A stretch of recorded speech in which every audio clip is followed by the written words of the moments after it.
네, 반갑습니다. 오늘은 저번 시간에 이어서 히브리서 10장을 할 차례인데, 10장의 이 히브리서의 핵심 장이라고 할 수도 있는 장이죠.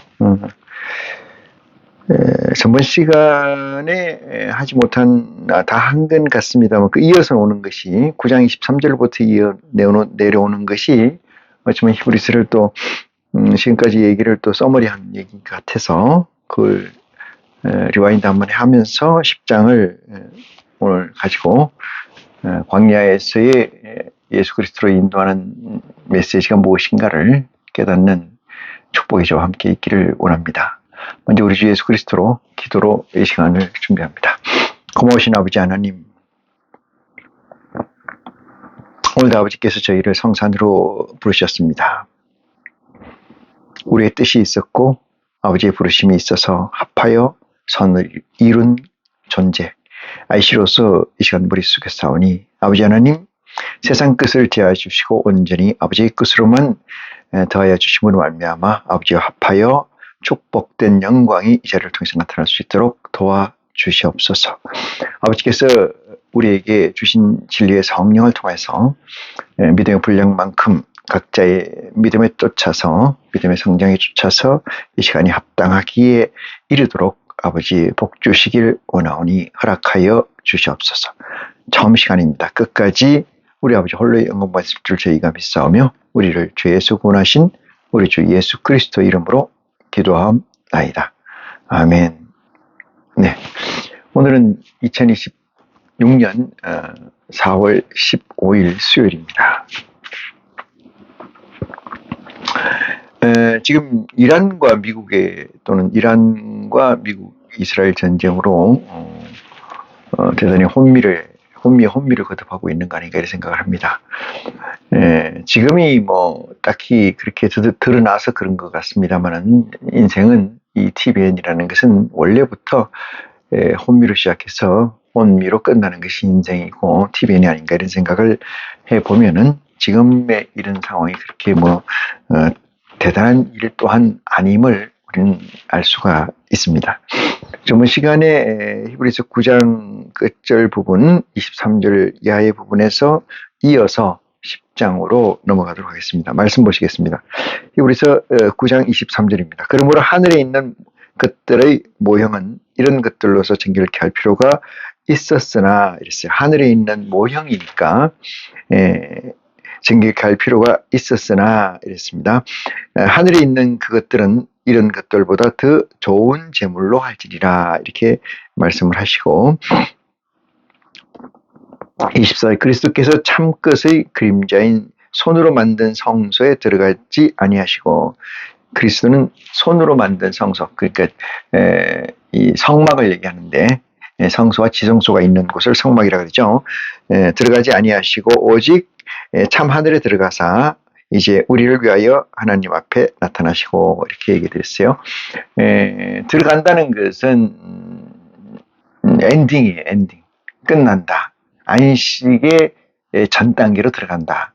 안식의 전 단계라는 건 예수 그리스도의 미션이 완성되어 있는 상태. 그래서 그것은 어디에요? 하늘에 오르시사 하나님 우편에 앉아 계시고 이것이 여기에 들어가사가 되고 안식의 전 단계로 그리스도는 들어가 계신다. 이렇게 해석하는 것이 맞습니다. 자, 들어가사 이제 우리를 위하여 하나님 앞에 나타나시고 그랬어요. 우리를 위해서 나타나는 것은 누가 나타나는 거예요? 여기 좀 설명이 많이 필요하긴 한데 우리를 위해서 그리스도가 나타나는 것이 아니고 그리스도의 복음이 나타난다 이렇게 얘기를 드릴 수가 있어요. 성경은 너희가 성경을 영생을 얻는 줄 알고 성경을 상고하거냐 성경은 나에 대해서 증거한 것이다 이렇게 얘기해서 나에 대한 증거가 뭐예요? 그리스도를 알게 하는 거다. 그리스도를 그리는 거다 이렇게 말씀드릴 수가 있습니다. 25절입니다. 대제사장이 해마다 다른 것의 필요서 그랬어요. 해마다 다른 것의 필요, 같은 것이 아니고 다른 것의 필요서 성소에 들어가는 것 같이 자주 자기를 드리려고 아니할지니 이랬어요. 대제사장이 해마다 다른 것의 필요서 성소에 들어가는 그같이 자주 자기를 드리려고 아니하실지니 그래야면 그가 세상을 창조할 때부터 자주 고난을 받았어야 할 것이로되 이제 자기를 단번에 제사로 드려 죄를 없게 하시려고 세상 끝에 나타나셨느니라. 이 세상 끝에 나타났다는 것은 세상 끝에 나타나는 건 그리스도예요. 그래서 그리스도가 말세에 내가 여기 있다 저기 있다 해도 너희는 가지 마라 이렇게 얘기한 것은 말세에 나타나는 존재는 실체고 그것은 홀로그램적 그리스도인 줄 믿으시기 바랍니다. 한 번 죽었는 것은 사람에게 정하신 것이요 그 후에는 심판이 있으리라. 이렇게 말씀하신 이 27절 내용 가지고 많은 사람들이 회자하고 있긴 한데 한 번 죽는 것은 사람에게 정한 것이요 얘기는 사람이 율법에 있으면은 그리스도를 받지 않으면 그리스도를 영접하지 아니한 자는 다 정한 이치다. 이건 하나님의 능력 안에 있는 일이다. 이렇게 말씀드릴 수가 있어요. 하나님의 섭리 안에 있는 일이다. 이렇게 말씀을 드릴 수가 있습니다. 그렇지만은 그 후에는 심판이 있으리라는 것은 무슨 뜻인고 하니 심판이라는 것은 사람이 죽으면은 심판이 있는 건 죽은 것 자체가 심판이죠. 왜? 죄가 그에게 있은즉 사망이 왕도로 됐고 사망이 저를 가져갔기 때문에 죽음의 심판으로서 끝난 것인데 이게 심판이 있으리라 이 문제는 죽고 난 다음에 사람과 또는 하늘의 보좌의 영체가 합체가 돼서 어느 정도의 실제성이 있다라면 그 자들은 그 믿음의 분량대로 심판의 점수가 매겨질 것이다 라고 하는 얘기를 뒷받침하고 있습니다. 28절 이와 같이 그리스도도 많은 사람들이 죄를 담당하시려고 단번에 들으신 바 되셨고 구원에 이르게 하기 위하여 죄와 상관없이 자기를 바라는 자들에게 두 번째 나타나심이니라. 이렇게 해서 두 번 나타나는 건 재림을 얘기해요. 초림은 예루살렘에 온 것을 초림이고 두 번째 오는 것은 죄와 상관없이 예수를 기다리는 자에게 두 번째 나타난다. 이것은 죄와 상관없다는 것은 그리스도를 영접한 것이고 그리스도를 영접했다는 것은 율법이 그에게 더 이상 존재하지 않고 율법이 더 이상 그에게 이 권세를 부릴 수 없는 상태가 된 거다. 그것은 온전히 그리스도로 합하여 우리가 보좌의 영체가 육체의 또는 육체의 정신을 서포트를 받아서 온전체를 60%에 넘는 퍼센테이지로 완성도를 높여갔을 때 두 번째 그에게 나타나신다. 이렇게 말씀을 증거해 드릴 수가 있습니다. 10장 보겠습니다. 율법은 그래서 다시 이제 율법을 가지고 얘기합니다. 지금 이제 28절에 나와 있는 말씀이 그리스도의 재림은 죄와 상관없이 그리스도를 기다리는 자 이렇게 써 있지만은 이것은 그리스도의 법을 생명의 성령의 법이 저들에게 지배를 하는 경우에 그에게 나타난다. 그 나타나는 것은 어떤 한 모션, 한 형태로 싹 나타나는 게 아니고 분량대로 믿음의 분량대로 나타나게 된다. 이 말씀이 들려 있어요. 그래서 죄가 그에게 얼마만큼 있느냐 이것은 율법이 죄에게 얼마만큼 영향력을 가지고 있는 이 문제가 되죠. 율법은 또한 하나님이 주신 거고 여호와 야훼께서 주신 건데 이것이 얼마나 투명하게 맑아졌느냐 없어졌느냐 이 문제를 얘기하는 것 같습니다. 이 정도를 얘기하는 것은 인간이 육체가 있기 때문에 그래요. 육체가 있기 때문에 그 육체의 어떤 나이브함, 그칠고 이런 상태이기 때문에 퍼펙트하게 완전체로 즉 다시 말해서 다이아몬드가 그 결정체가 순도가 높잖아요. 그래서 하나의 결정체로 쫙 이루어진 것처럼 인간의 육체는 그렇게 이루어지기 어렵죠. 그래서 영체가 육체를 지배해서 육체를 견인하게 되면은 어느 정도의 순전성 또는 균질성을 이루어낼 수가 있다. 거기에 따라 정도의 차이를 얘기하는 것 같습니다. 그래서 율법은 다시 얘기하는 것은 이 두 번째 그리스도 재림을 기다리는 것은 죄와 상관없이 기다리는 자, 율법이 저에게 없는 자들에게 나타나신다 이 뜻이기 때문에 10장 1절에 율법을 다시 설명합니다. 율법은 장차 오는 좋은 일의 그림자요 이랬어요. 그림자라는 건 섀도우라는 것은 실체가 아닌 거죠. 어떤 실체가 있을 때 그림자가 비치는데 이걸 좀 설명해 드리면은 사람이 있으면 태양이 이렇게 있잖아요. 태양이 이렇게 비치면은 여기에 그림자가 이렇게 생기지 않나요? 이렇게 생기죠. 그림자가 이렇게 그림자가 생긴다고 가정을 해볼게요. 이게 그림자예요. 이건 실체고 이건 그림자다. 이건 그림자. 이런 얘기예요. 율법이라는 것은 저주의 법이잖아요. 저주의 법이기 때문에 율법은 장차 오는 일 있어요. 장차 오는 일이 뭘까? 이것은 그 9장 끝절에 보면은 뭐냐면은 그리스도의 재림입니다. 그리스도의 재림이죠. 그리스도의 재림.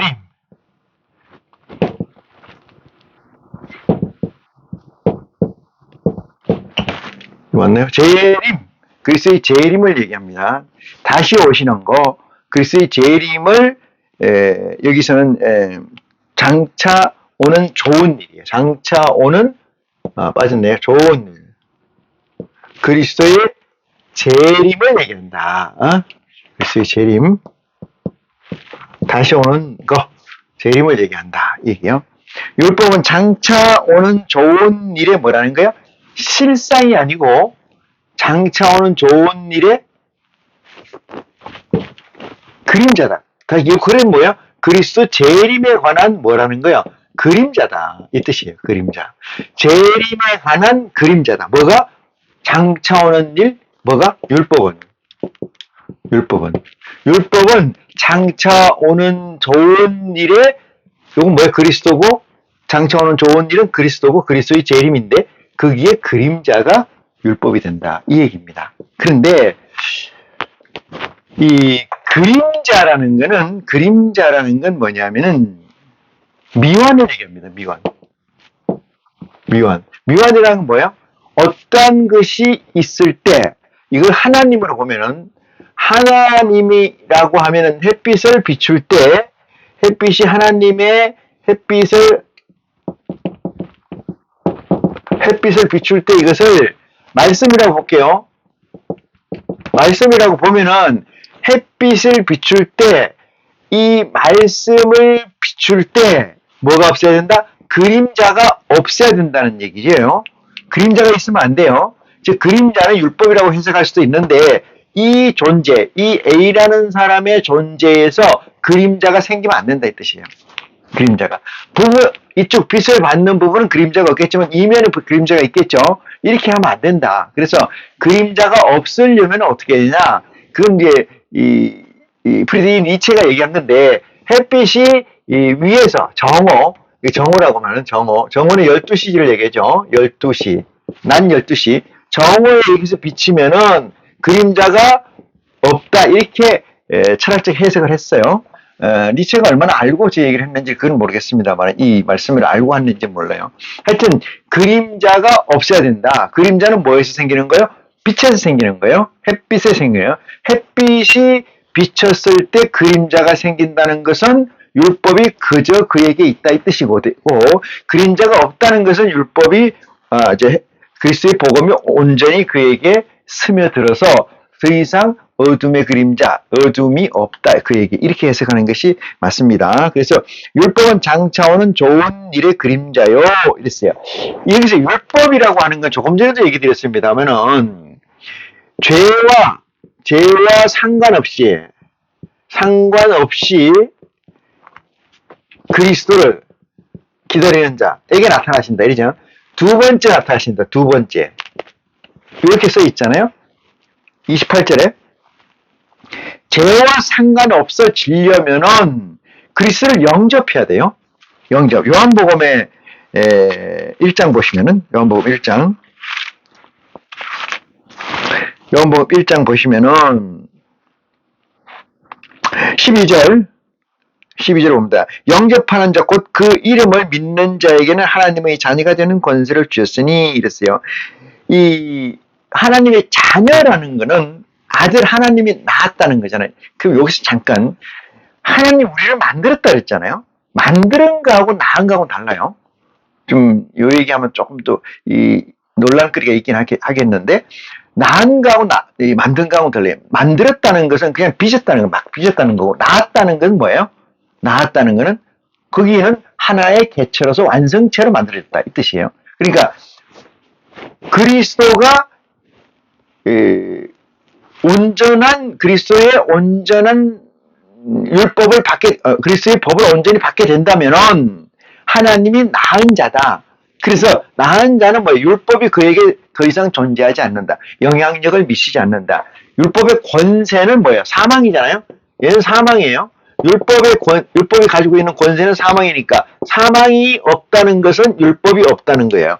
율법이 없다는 것은 죄와 상관없이 그리스도를 기다리는 자가 되고 그에게 나타나신다. 이 얘기로 귀결이 됩니다. 그래서 율법은 장차 오는 좋은 일의 그림자요 실상이 참 형상이 아니다 이 말이에요. 참 형상. 형상이라는 뭘까요? 형상이라는 건 이미지, 존재, 만질 수 있는 공간을 가지고 있는 것은 아닙니다만 율법 자체가 뭐냐? 그림자다 뜻입니다. 그러면 그림자가 어디까지 있어요? 세례자 요한까지가 그림자예요.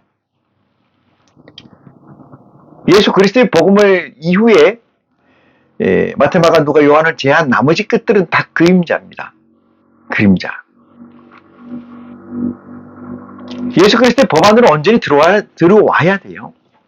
그래서 그것들은 율법이라는 것은 왜 우리에게 줬느냐?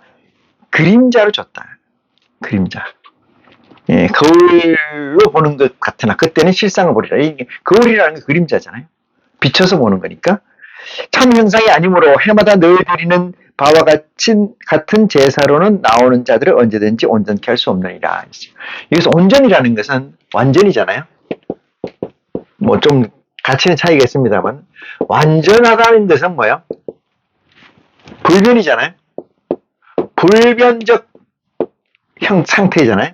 불변이라는 것은 완전하다는 거. 이건 뭐야? 아버지밖에 없는 거예요. 이건 말씀이잖아요. 말씀, 로고스, 말씀이 온전한 것이다. 불변적인 것이다. 이건 하나님이다. 이렇게 얘기할 수가 있습니다. 그러니까 제사로는 율법이 정하는 게 뭐예요? 제사요. 제사가 엄청 많습니다. 먼제사, 번제, 화목제 많아요. 제사가 많죠. 천주교 가보십시오. 제사가 많습니다.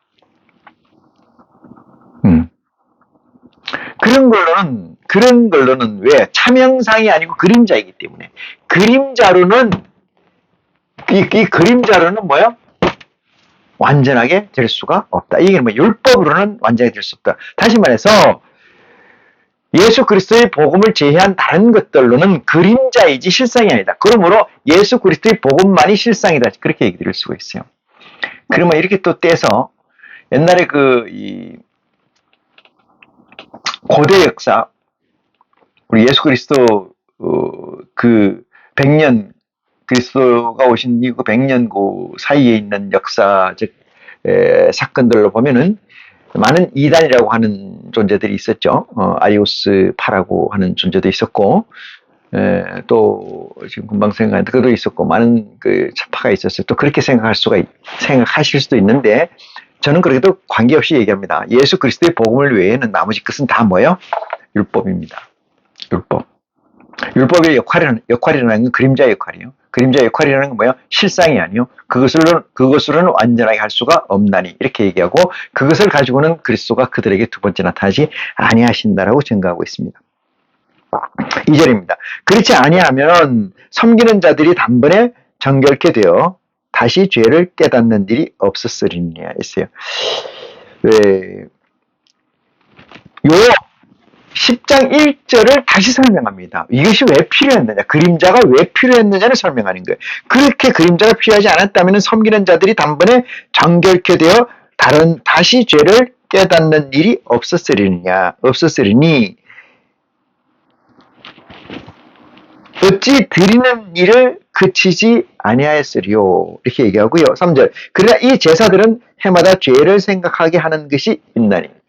제사를 하는 것은, 제사는 항상 뭐를 하는 거예요? 기념하는 거예요. 기념. 그리고 숙모한다고 얘기할 수도 있고, 또는 추모한다고 얘기할 수도 있어요. 그렇지만 죽은 자를 다시 불러들여서 그걸 기념하는 거예요. 왜 그러냐? 잊지 말라고. 언제까지? 그리스도가 오시기까지. 그리스도의 법이 나한테 오시기까지 그 일을 하게끔 하나님이 주신 미션이다, 이 말이에요. 근데 거기에 지금까지 매여 있다면은, 누가 오셨는데도, 그리스도가 왔는데도, 그리스도의 오심은 율법에 마침봐야 돼. 마침이 되었다. 마침바 되었다. 율법에. 예를 들어서 성경에 몇 쪽에서 몇 쪽까지는 구약이고 율법이고 몇 쪽에서 몇 쪽까지는 신약이고 그것은 그리스도의 복음입니다. 라고 적시되어 있으면 얼마나 좋겠습니까? 그렇게 하면 뭐야? 변별력이 없어져요. 우리가 변별력을 가지는 것은 선악을 구분하는 일이에요. 근데 이 선악이라는 개념이 아버지 중심적 선악이 되다 보니까 일반인적, 우리가 도덕 교과서에서 배우고 지금까지 윤리에서 배우고 지금까지 사회생활하면서 배워왔던 그런 가치 개념이 아니고 이 세상에 존재하지 않았던 주권자, 그 하나님의 기준에서 선과 악이라는 것을 구분해야 된다고 하는 소명이 있기 때문에 몇 쪽에서 몇 쪽까지는 율법이고 몇 쪽에서 몇 쪽까지는 율법이 아니다, 이렇게 설정되어 있지 않다, 이 말이에요. 그러니 어떤 사람은 이렇게 얘기하겠죠. 그러니 통째로 다 보는 게 좋지 않느냐, 이렇게 생각할 수 있어요. 그렇지 않아요. 하나님 믿는 예수 그리스도가 이 땅에 오신 이후로는 아니고 이것만 있습니다. 이것도 기고 이것도 아니고 이런 것만 있어요. 이것도 긴 것 같고 이것도 긴 것 같고 이것도 아닌 것 같고 이것도 아닌 것 같고 이런 건 없습니다. 너희가 찾든지 덮든지 분명히 알아. 아니오만 너희에게 허락하느니라. 우리는 단말기지 우리가 CPU를 가지고 있지 않습니다. 우리가 어떤 것을 분석하거나 우리가 어떤 것을 해석해서 그것을 가지고 가는 존재가 아닙니다. 그렇다면 왜 진리의 성령이 필요했겠습니까? 진리의 성령의 인도하는 대로 가야 되는 건데 진리의 성령이 그들에게 없으므로 그들은 자기들이 CPU를 돌려서 어떤 질서를, 어떤 깨달음을, 어떤 가치를 구현해 나가고자 하는데 그거보다 더 중요한 것은 묶어져 있다는 거예요. 캐톨릭 교리가 있고 장로교 교리가 있고 개신교의 교리가 있어요. 교단이 있고 그 교단에서 교리를 확장하고 그 교단의 교리를 범하는 자는 하나님의 법을 범하는 것보다 더 크게 처분받아요. 어디에서? TVN에서. 그렇기 때문에 TVN에 목숨을 걸고 있는 자들은 그들의 법을, 그들의 교단의 도구마를 범할 수가 없게 되는 거죠. 고로 악은 악대로 더 깊어지고 선은 선대로 더 깊어지는 줄 믿으시기 바랍니다. 이것이 그리스도가 얘기했어요.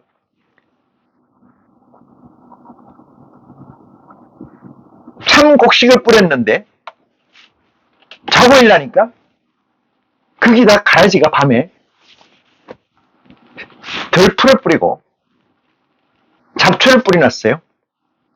잡초가 올라오니까 곡식과 잡초가 분별되고 그리스도께 묻습니다. 잡초를 골라낼까요? 놔두라. 왜? 하나님이 주시는 햇빛과 하나님이 주시는 말씀으로 저들은 더 식화될 것이고 더 뭐요? 잡초화될 것이라. 말이래 묶어서 처단하느니라. 너무나 쉽게 요한계시록에서 그 말씀이 나오죠. 들포도가 맺었느니라. 들포도는 거두어서 버리는 거죠.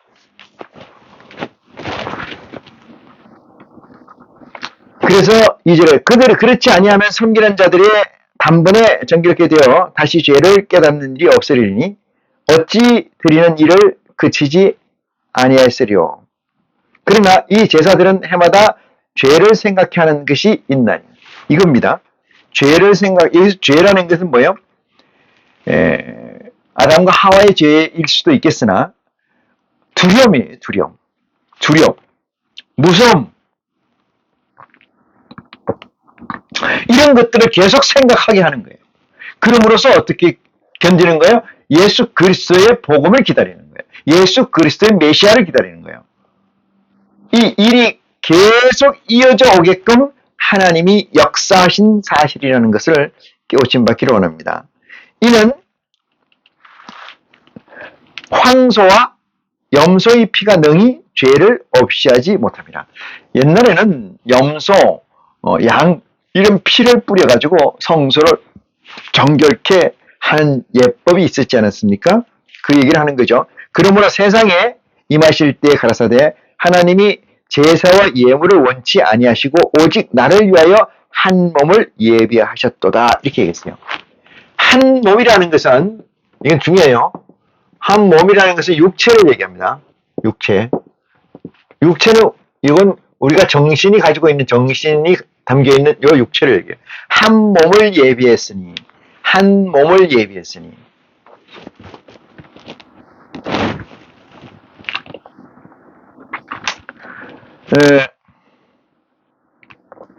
그러므로 5절입니다.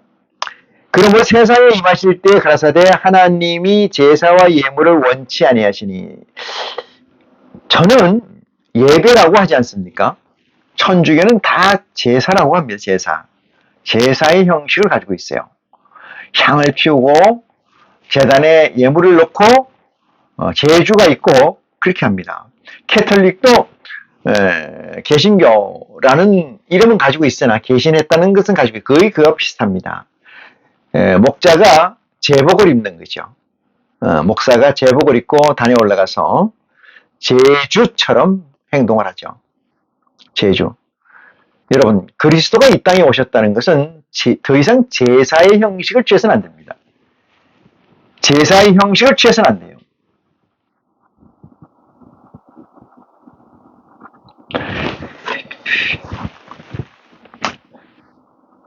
하나님이 제사와 예물을 원치 아니하시니 제사는 의전을 얘기하는 거고 무슨 의전이요?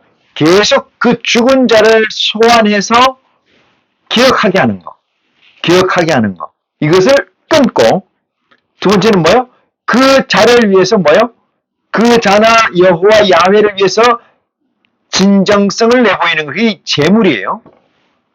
제물을 끊고 그 전에 있었던 그 기억을 끊고 그 기억을 위해서 올리는 제물을 제어버리고 원치 아니하시고 오직 나를 위하여 한 몸을 예비하셨도다.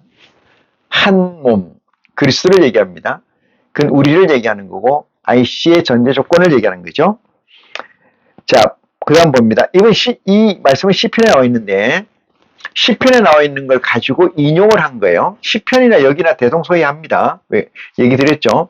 외경이라 하면 좀 그렇고 참 복음이 아니다 이 뜻이에요. 참 복음이 아니다. 참 복음은 마태마가 누가 요한 안에 있다 이렇게 말씀드렸고요. 예비하셨도다 6절입니다. 전체로 번제함과 속죄죄는 기뻐하지 아니하시나니 이랬어요. 번제라는 거는 매번 드리는 거예요. 형식적으로. 속죄라는 건 죄를 사하기 위해서 드리는 죄예요. 사랑하는 형제 여러분, 매번 드릴 필요가 있느냐? 없어요. 바빠 죽겠는데 언제 제사질만 계속하고 있어요. 내가 그리스도의 이름을 예수를 그리스도의 이름으로 바꿨고 그리스도의 법이 내 안에 있는데 왜 번제와 속죄제를 드릴 필요가 있습니까? 내 안에 있는데 이걸 가지고 확대 해석해서 누굽니까? 오디양 뭐라고 그래요? 죄사함교회 거듭남교회 이렇게 얘기하죠. 한 번 사항 끝이다 이렇게. 인간이 그렇게 됩니까? 인간이 그렇게 돼요?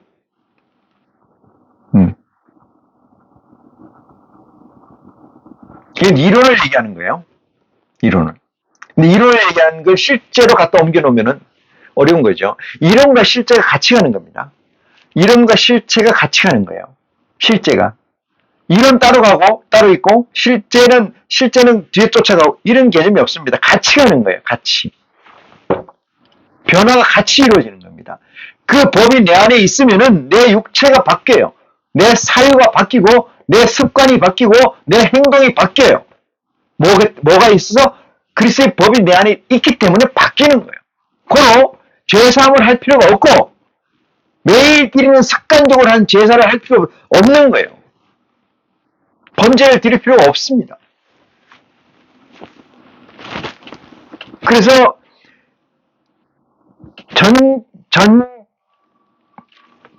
전체로 번제와 속죄제는 기뻐하지 아니하시. 이건 완곡한 표현이지만은 이건 그리스도를 2번 죽이는 겁니다. 예수를 2번 죽이는 거예요.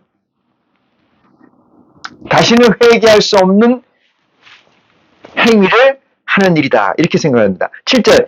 이에 내가 말하기를 하나님이여 보옵소서 두루마리 책에 나를 가리켜 기록한 것과 같이 하나님의 뜻을 행하려 왔나이다. 했어요. 아버지의 뜻은 나를 보고 믿는 거다. 이렇게 했어요. 하나님의 뜻은 나를 보고 믿는 거다. 나를 보고 믿는 거다.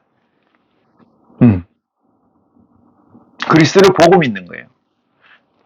전번 시간에 얘기 드린 것 같습니다만은 보고 믿는다는 건 뭐냐? 내재적 실체를 보는 거예요. 내 안에 내재적 실체가 있어야 외형적 실체가 바뀌어져요.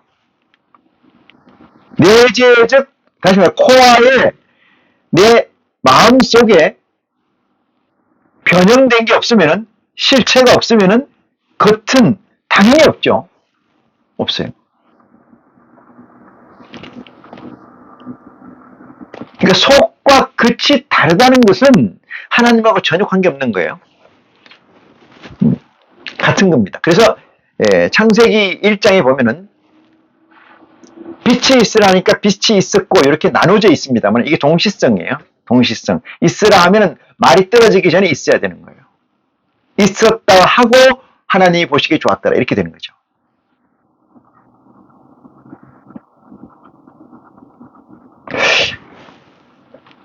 제가 실존에 관해서 좀 얘기를 합니다만은 우리가 어떤 노동이나 어떤 행위를 했을 때 항상 그 대가는 뒤에 온다고 생각합니다.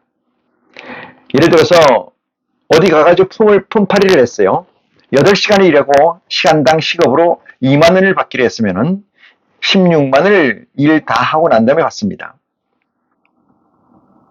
이것이 인생이고 이게 TVN입니다. 그렇지만은 하나님은 그렇지 않습니다. 명령을 줄 때 값을 주고 명령을 해요. 그러면 이걸 해석을 하면 어떻게 되냐? 일을 하면서 보상받지 않으면은 시간 단위, 아니 분 단위, 초 단위로 내가 보상을 받지 않는다면은 뒤에 받는 보상은 허상입니다. 하나님의 법은 그렇습니다. 그러면 어떻게 되냐? 내가 그 일을 하면서 이 일에 대한 기쁨이 실시간으로 리얼로 내게 기쁨을, 대가를 지불했을 때라야 실존적 삶이라고 할 수 있어요. 그렇지 않으면 실존적 삶이 아닙니다. 실존적 삶의 핵심은 IC로서의 삶이에요. IC로서의 삶. 그게 체화가 되고 그게 몸에 뱄을 때 우리는 아버지가 바라고 원하는 대로 60% 이상의 보좌의 성장을 가져갈 수가 있는 거예요. 그렇지 않으면 가져갈 수가 없습니다.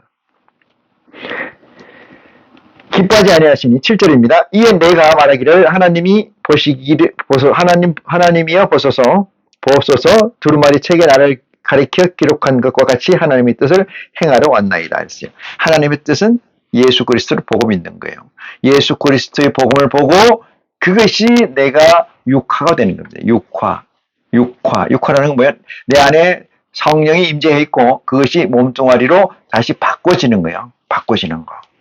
여러분 무화과 비유가 있습니다. 무화과 나무는 꽃이 없어요. 꽃이 곧 열매예요. 꽃이 곧 열매. 그 무화과는 꽃이 안으로 펴요. 열매 안으로 펴요. 하나님의 아이씨들은 밖과 끝이 다 하나이기 때문에 그 꽃은 안에서 피고 그 밖은 안에서 피는 꽃의 영광으로 밖을 드러내는 겁니다. 밖을 드러내는 거. 그래야 뭐를 하나요? 실족을 하지 않아요. 그래야 뭐를 하지 않아요? 이 세상에서 핍박을 덜 받습니다.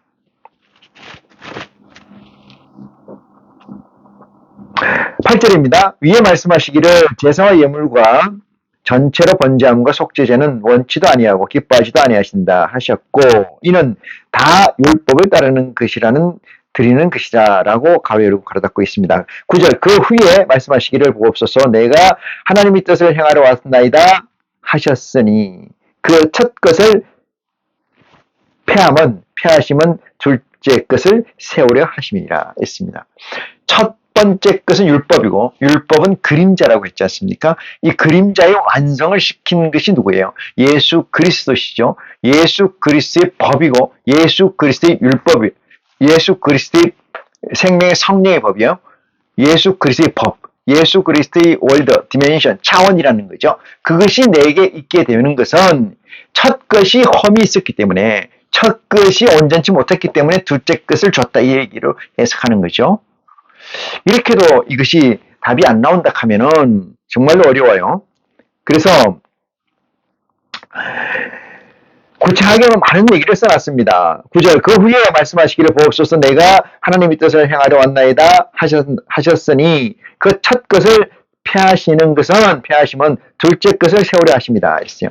둘째 것을 세우려 하는 이면은 목적은 뭐예요? 첫 것이 온전케 하지 못하기 때문에 그래서 10장 1절에 보니까 늘 드리는 제사로는 그런 것들로는 나오는 자들을 언제든지 온전케 할 수가 없다. 이런 전제가 깔려 있죠. 자, 11절 봅니다. 10절 이 뜻을 쫓아 예수 그리스도의 몸을 단번에 드리심으로 말미암아 우리가 거룩함을 얻었노라 이렇게 얘기합니다. 여기서 우리라는 것은 아이씨를 얘기한다 해도 틀린 말은 아니겠습니다만은 하늘의 보호자의 영체를 얘기합니다. 영체. 프런트에 나와 있는 12제자 또는 50보좌에 있는 영체들을 얘기합니다. 제사장마다 매일 서서 섬기며 자주 같은 제사를 드리되 이 제사는 언제든지 죄를 없게 하지 못하거니와 아무리 해봤자 언제든지랑 뭐야 everyday 맨날 everytime 매일 몇 시간으로 해봤자 뭐야 죄를 없이 못한다 이 말이에요. 하나님 주신 율법을 없애지 못한다. 12절 오직 그리스도는 죄를 위하여 한 영원한 제사를 드리시고 하나님 우편에 앉으사 그 후에 자기 원수들로 자기 발등상이 되게 하실 때까지 기다리시나니 이게 대단히 애매한 말씀인데 이게 시편에 있기도 해요. 자기 몸을 단번에 드리사 엔딩 끝났어요. 사역이 끝났다 이 말이죠. 안식에 들어갔다 이렇게 얘기해도 틀린 말은 아니에요. 누가 그리스도는 그 후에 자기 원수들로 자기 원수라는 그리스도의 원수가 누굽니까? 잘 보시겠습니다. 그리스도의 원수는 누구예요? 이렇게 얘기하면 당연히 또 이렇게 얘기하겠죠? 그리스도의 원수는 그리스도를 죽인 사람 아닙니까? 이렇게 얘기할 수 있는데 아닙니다. 그리스도의 원수는 누굴까요?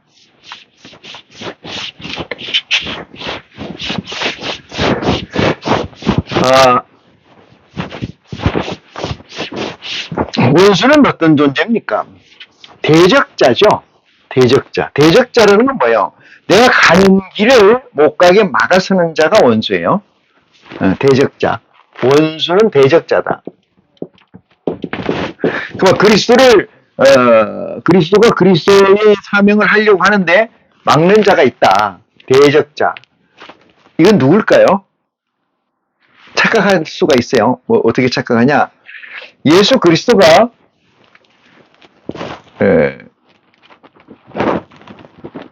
누굽니까?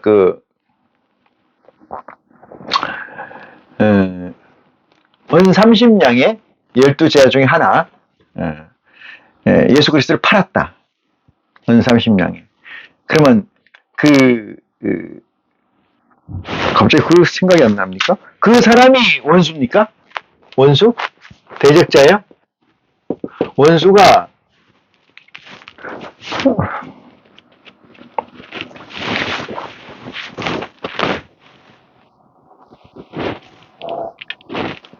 누구죠?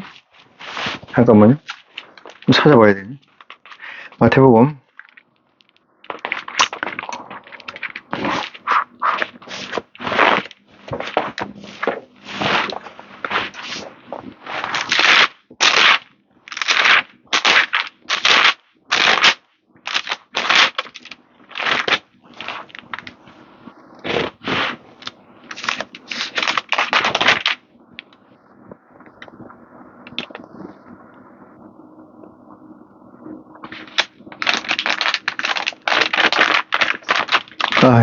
미치겠네.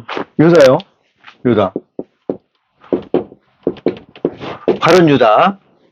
가룟 유다가 원수다? 요 얘기죠. 원수를 밟고 올라섰다.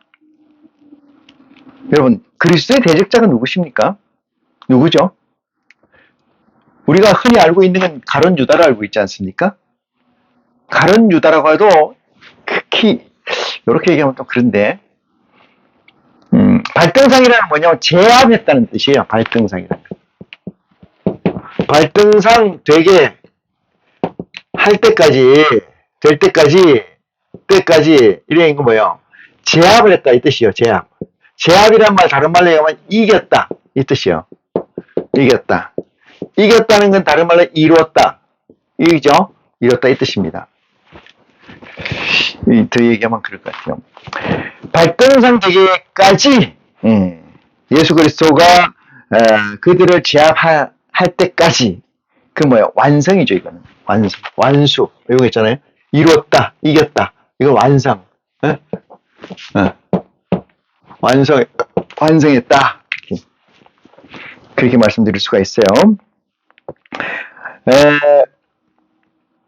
원수를 이 원수는 누구의 원수예요? 그리스도의 원수잖아요. 이거 살짝 바꿔볼게요. 아버지의 누굴까요? 우리 하나님이잖아요. 하나님의 아버지의 원수가 있을까요? 물었어요. 그리스도의 원수는 있을까요? 있잖아요. 이건 예스죠. 그리스도의 원수는 있어요. 근데 하나님 아버지의 원수는 있을까요? 여러분, 예수 그리스도에게 미션을 줬어요. 그 미션을 제압하고 완성하고 완수했다. 이게 뭐예요? 그리스도가 그 과업을 이겨냈다 이 뜻이에요. 승리했다, 이뤘다, 완성했다. 이건 뭐예요? 미션을 아버지가 주신 미션을 완성했다. 이게는 뭐야? 아버지가 주신 일을 아버지 일을 이뤘다. 이 얘기 아닙니까? 이뤘다. 그러면 아버지의 일은 뭐가 있어야 이루어지는 거예요? 원수가 있어야 이루어지는 거예요. 누구의 원수가 있어야 이루어져요? 예수 그리스도의 원수가 있어야 이루어지는 거예요. 예수 그리스도의 원수가 없으면 이루어지지 않습니다. 가뜩 잘못되는 건 괴변 같이 들릴 수 있는데 내가 이 히브리서 시작하면서 모두에 말씀드린 것을 참조해서 제 말씀을 들으면 이해가 되리라 믿습니다. 자, 발등상 13절 그 후에 자기 원수들로 자기 발등상이 되게 하실 때까지 기다리시나니 누가? 예수 그리스도가 기다리신다. 어디서? 하나님 우편에서 저가 한 제물로 거룩하게 된 자들을 영원히 온전케 하셨느니라 했어요. 한 제물이란 그리스도 장신의 제물이죠. 온전케 했다. 15절입니다. 또한 성령이 우리에게 증거하시되 주께서 가라사대 그날 후로는 저희와 세울 언약이 이것이라 하시고 내 법을 저희 마음에 두고 저희 생각에 기록하리라 하신 후에 했어요. 법이라는 건 그래서 이 법이라는 건 두 가지가 있다 그랬어요. 그죠? 법이라는 두 가지 성문법이 있고 불문법이 있어요. 성문법은 이 문자가 글 문자입니다. 문은 돼요. 불문이라는 것은 불 아니 불자에다 글 문자에 글이 아니다 이 뜻이에요. 그런데 새로운 법이 만들어졌어요. 이게 뭐냐? 마음의 법, 신법. 신법이라는 거죠. 신법. 마음의 법이 어디에 있냐? 내 마음판에 있는 거예요. 마음판에. 마음은 무엇을 얘기하느냐? 그리스도의 복음을 얘기합니다. 그리스도의 복음이 너희 안에서 있느냐 이 뜻을 얘기하는 거예요. 그런데 율법은 어디 있어요? 여기 있잖아요. 율법은 이겁니다. 이게 율법이에요. 이게 율법이잖아요. 율법, 모세가 받은 율법은 뭐예요? 성문법이에요. 이거는 성문법. 저것은 문자로 아니면 오픈돼서 만들어져 기록된 법입니다. 저 법은 뭐예요? 공통이에요. 공통. 그죠? 공통. 이걸 소시료로 보면은 통시성법 이렇게 얘기할 수도 있어요. 통시성법.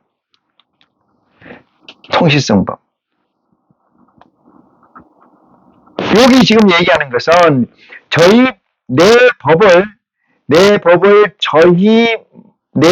16절입니다. 세울 언약이라 하시고 내 법을 저희 마음에 두고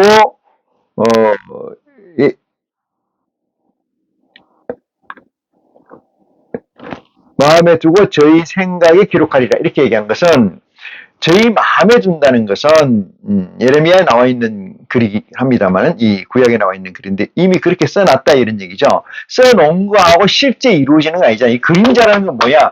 예령을 걸어놨다 이 뜻 아니에요. 그러면 걸어놨어. 그리스도가 와셨어. 그럼 이 법이 어디 있어야 돼요? 여러분과 저희 마음에, 제 마음판에 있어야 돼요. 마음판에 있는 것을 심상법, 이렇게 심상법이란 뭐예요? 신법이라고 얘기한다. 신법? 신법, 마음의 법. 마음의 법은 이건 다른 뭐예요? 이건 그리스도의 법이에요. 그리스도의 법입니다. 그리스도의 법. 이건 그리스도의 법이라는 그리스도의 세계를 얘기하는 거예요. 그리스도의 복음을 얘기하는 거고 이 복음이 어디에 있다는 거예요? 내 마음판에 있어야 된다. 이 얘기입니다. 17절입니다. 하신 후에 또 저희 죄와 저희 불법을 내가 다시 기억하지 아니하리라. 마음의 법이 있으면 여기서 이제 중요한 얘기가 봐요. 저희 죄와 저희의 불법을 내가 다시 기억하지 아니하리라. 여러분 법이 바뀐다는 건 뭐예요? 법이 바뀌었다는 건 뭐예요? 세상이 바뀌었다는 거예요. 세상이 변화됐다. 그건 뭐예요? 그리스도의 세상이 됐다. 이 세상은 내 몸뚱아리를 얘기해요. 정신세계와 육체를 얘기합니다. 내 세상은 세상이 바뀌었다는 게 바깥 세상을 얘기하는 거 아닙니다. 내 몸뚱아리, 내 정신이 그리스도의 법으로 바뀌었다 이 뜻입니다. 바뀌었다. 그러므로 다시 기억할 일이 있겠어요? 없습니다. 불법을 다시 기억하지 아니라 그러니까 율법에 의해서 규정되는 이 율법에 의해서 모세의 법에 의해서 규정된 모든 죄가 없어진다 이 말이죠. 죄가 사해졌다, 없어졌다 이 말이에요. 뭐가 있으면은 저나 여러분에게 그리스도의 법이 내 안에 있으면은 저런 법은 더 이상 율법에 규정되어 있는 법의 효력은 더 이상 영향력을 주지 못한다 이 뜻입니다. 왜? 기억하거나 기록하거나 아니하신다니까. 기억하지도 않는다 하시니까. 사람이 죽는 것은 정한이 있죠. 마지막 날에 정한 이치라고 얘기하고 다 죽는다 했잖아요. 근데 죽어서 심판이 있다 없다? 없다. 왜? 법이 없는데 뭐. 뭔 심판이 있어요? 이것을 사했은즉 다시 죄를 위하여 제사 드릴 필요가 없느니라. 그렇게 된 사람이 다시 번제와 속죄제를 드릴 필요가 있느냐 이 말이에요. 없잖아요. 어?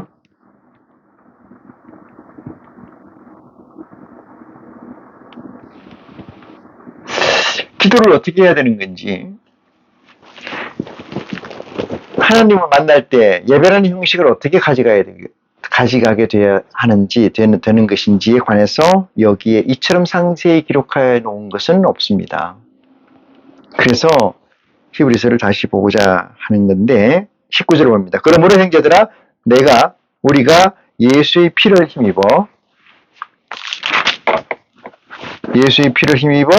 성소에 들어갈 담력을 얻었나니. 성소에 들어갈 담력. 옛날에는 성소에 들어가는 게 제사장이 들어갔잖아요. 제사장 아닌 사람은 들어갈 수가 없었던 것이 성소예요. 담력이라는 건 뭐예요? 담대한 힘. 담대하다는 것은 뭐예요? 굽힘이 없고 확정된 확실한 논리, 확실한 정함,